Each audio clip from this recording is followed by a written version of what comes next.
TM24 news channel में मैं ज़ैनब अख्तर खान आप सबका स्वागत करती हूँ। इस वक्त हम लोग मौजूद है फतेहपुर में, जहाँ पर हमारे साथ मोहम्मद इकबाल जी मौजूद हैं जो कि बसपा से चुनाव लड़ रहे हैं। ऐसे में नगर निकाय चुनाव को लेकर देखिए तमाम मुद्दे आते हैं और विकास का मुद्दा सबसे आगे रखा जाता है कि अब तक नगर का कितना विकास हुआ है और कितना नहीं हुआ है, क्या क्या कमियाँ हैं।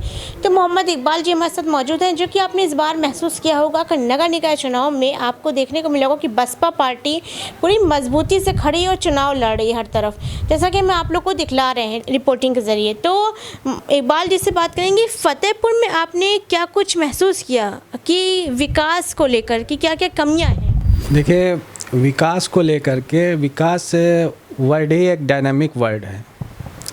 डायनामिक्स मीन्स ये पर डे कुछ ना कुछ इसमें होता रहे, किसी भी क्षेत्र में हो या सपोज़ कुछ भी करें तो उसमें अगर कोई डेवलपमेंट नहीं हो रहा है, अगर वो चीज़ें वही जो कि तो बनी हुई हैं, डेट्स मीन कि वहाँ पे विकास नहीं हो रहा। यहाँ पे सबसे ज़्यादा प्रॉब्लम्स ये हैं, क्षेत्र में विकास है लेकिन विकास के साथ में अब वो डेवलपमेंट प्रॉपर्ली ढंग से किया नहीं जा रहा है। तो हम चाह रहे हैं कि इसमें क्या क्या कमियाँ हैं। तो अहम जो हमने पिछले टाइम ये देखा कि लास्ट ईयर कोविड से यहाँ पे लोग इतना ज़्यादा जो है इफ़ेक्टेड नहीं हुए जितना कि डेंगू से। लगभग 400 से 500 लोग यहाँ पे एक्सपायर हो गए और विद इन 1 मंथ में। इसका कारण क्या था? तो सर्च करने के बाद पता चला कि यहाँ पे जो ड्रेनिंग सिस्टम है पानी का वो प्रॉपरली नहीं है।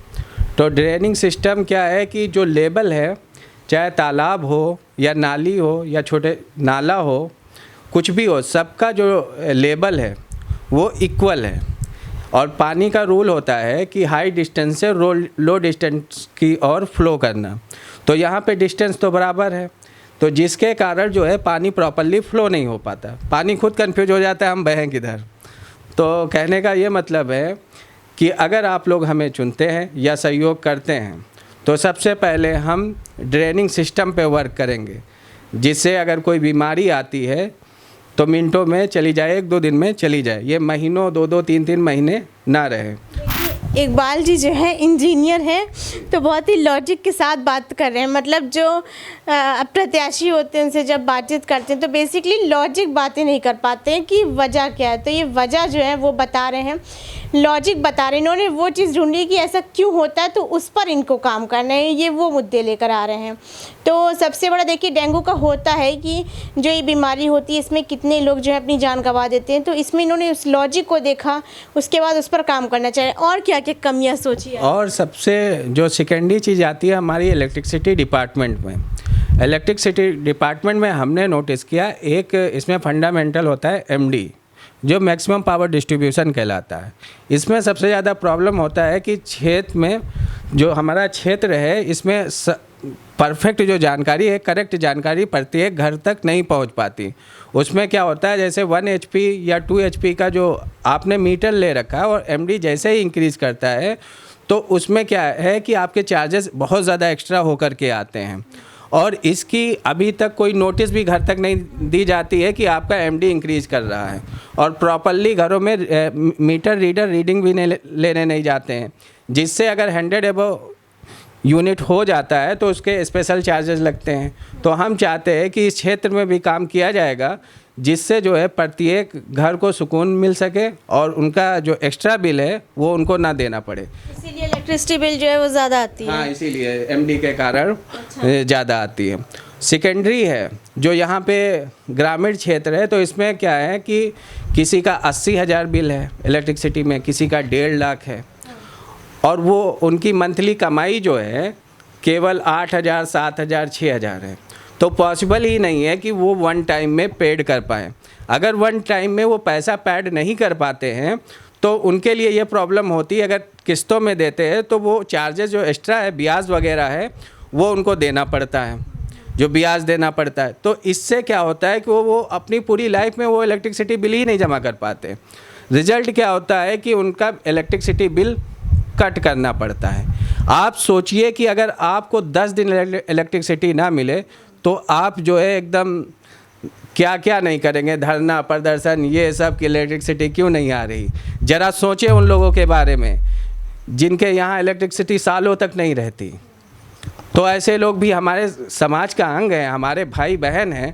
तो उनके लिए हम लोग क्या करते, तो इसके लिए हमने एक फंडामेंटल कैलकुलेशन सेट किया, जिसके अंतर्गत टाउन में जो पेमेंट है उसका उस तरह से वसूला जाएगा और उनका 2-3 हज़ार रुपये में उसका मीटर रीडिंग जो है ज़ीरो करा करके एक यूनिट ऐसा फंडामेंटल कैलकुलेशन हमने सेट किया, जिससे गवर्नमेंट का भी कोई लॉस नहीं होगा, उनका बिल ऑन द टाइम जमा होगा, कितना भी गरीब से गरीब हो। और किसी का ये चैलेंज है हमारा कि किसी का कनेक्शन पैसे ना होने के कारण नहीं कटेगा। देखिए, बड़े मुद्दों पर बातचीत कर रहे हैं इकबाल जी। एजुकेशन सिस्टम को फतेहपुर में किस नज़र से देखते हैं, मतलब कितना है यहाँ पे ऑक्यूपेशंस का, एजुकेशन का? देखिए, एजुकेशन सिस्टम क्या है कि बेस ही एजुकेशन सिस्टम अगर आपका मेंटेन नहीं है तो आप किसी भी क्षेत्र में ग्रोथ नहीं कर सकते। एजुकेशन का मतलब ये नहीं होता है कि एक कक्षा पास करके, एक क्लास पास करके आगे बढ़ना। एजुकेशन का मतलब ये होता है कि आप उस चीज़ को किस लेवल से सीखेंगे। फॉर एग्ज़ाम्पल, आप बुक्स वही पढ़ते हैं तो ठेला कोई चलाता है, कोई रिक्शे चलाता है, कोई इंस्पेक्टर बनता है, कोई साइंटिस्ट बनता है। मतलब यहाँ से क्लियर है कि एजुकेशन कोई अहम एजुकेशन नहीं है। मीन्स हमारा कहने का सीधा सा मतलब ये है कि education is the language. Education क्या है, एक मतलब जितने सब्जेक्ट हैं एक लैंग्वेज है। यहाँ तक कि मैथमेटिक्स को लोग पता नहीं क्या समझते हैं कि 2 दूना 4 जोड़ना। Mathematics also language to understand science. अगर आपको साइंस समझना है तो उसके लिए मैथमेटिक्स जो है समझना ज़रूरी है। मैथमेटिक्स जैसे इंटीग्रेशन 5 to 7 होता है, लिमिट या समथिंग कुछ भी एरिया फाइंड करना, डेट्स मीन लिमिट 5 to 7 लिखा हुआ है वहाँ पे और उसका आंसर 5 आ गया। तो 5 मीन्स ये नहीं। हमारा कहने का सीधा से मतलब है जो लैंग्वेज है उसको हम कैसे अंडरस्टैंड करें। तो लैंग्वेज तभी अंडरस्टैंड कर सकते हैं जब आपके कायदे के स्कूल होंगे। और स्कूल का हमारा बेसिक ये है कि यहाँ पे जो प्राइमरी स्कूल है तो उसमें क्या है सिस्टम कि प्राइमरी स्कूलों में 1 या 2 टीचर हैं। यहाँ तक कि जो 6 to 8 क्लास के जो बेसिक स्कूल्स हैं उसमें भी यही हाल है। तो वो वन टाइम में सारे क्लासों में भी नहीं प्रेजेंट रह सकते। इस तरह का एजुकेशन सिस्टम है। तो हम चाहते हैं कि it's a big drawback, it's very big drawback. तो हम ये चाहते हैं कि एजुकेशन सिस्टम को एक फंडामेंटल तरीके से उसमें जो है सुधार किया जाए, जिससे गरीब से गरीब बच्चा जो है एजुकेशन प्राप्त कर सके। अच्छा, बसपा पार्टी जो है वो बहुत ही ज़ोरों शोरों से चुनाव में तैयारी करी इस बार नगर निकाय चुनाव में, और वहीं बीजेपी जो है वो सत्ता में है।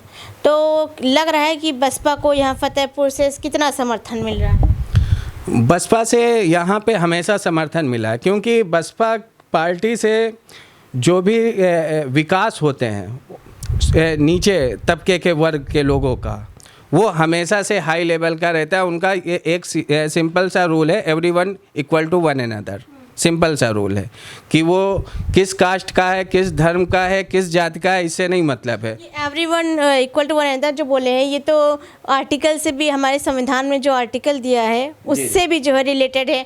Article 13 and 14, equality before law and equal protection of law, उससे भी हर नागरिक को जो है कानून के अंतर्गत एक बराबर के नज़रिए से देखना चाहिए। तो वो फंडा अपनाती है बसपा जो है। जी, बसपा वही फंडामेंटल पे चलती है कि हम कैसे जो है अपने जो नीचे दबे हुए भाई बहन हैं उनको कैसे, उनको सीना चौड़ा करके कैसे कंधे से कंधा मिला के चले और देश के विकास में कार्य करें। देखिए, मोहम्मद इकबाल जी मौजूद थे जिनसे हमने तमाम मुद्दों पर बातचीत किया है।